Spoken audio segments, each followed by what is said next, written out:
पहिल्यांदा तर महाराष्ट्र इतका संकुचित कधीच नव्हता की महाराष्ट्रामध्ये परप्रांतीयांनी राहू नये किंवा इथे केवळ कोणी याच लोकांनी राहावं त्याच लोकांनी राहावं अशा प्रकारची संकुचित मनोवृत्ती महाराष्ट्राने कधीच पाहिली नाही।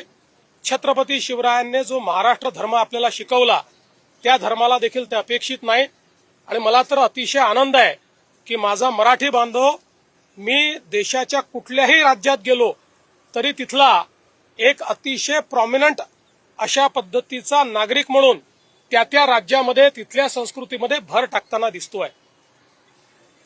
भाषेचा जिथपर्यंत प्रश्न आहे मला असं वाटतं की स्वभाषेचा अभिमान हा असलाच पाहिजे, मराठी भाषेचा अभिमान हा असलाच पाहिजे।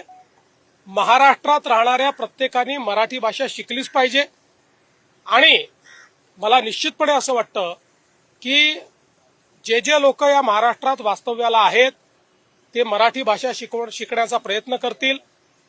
जे शिकले नाही आहेत त्यांना शिकवण्याचा प्रयत्न आम्ही करू, पण भाषेच्या आधारावर हिंसा, भाषेवर विवाद, भाषा येत नाही म्हणून कोणाला मारणं हे आम्हाला मान्य नाही।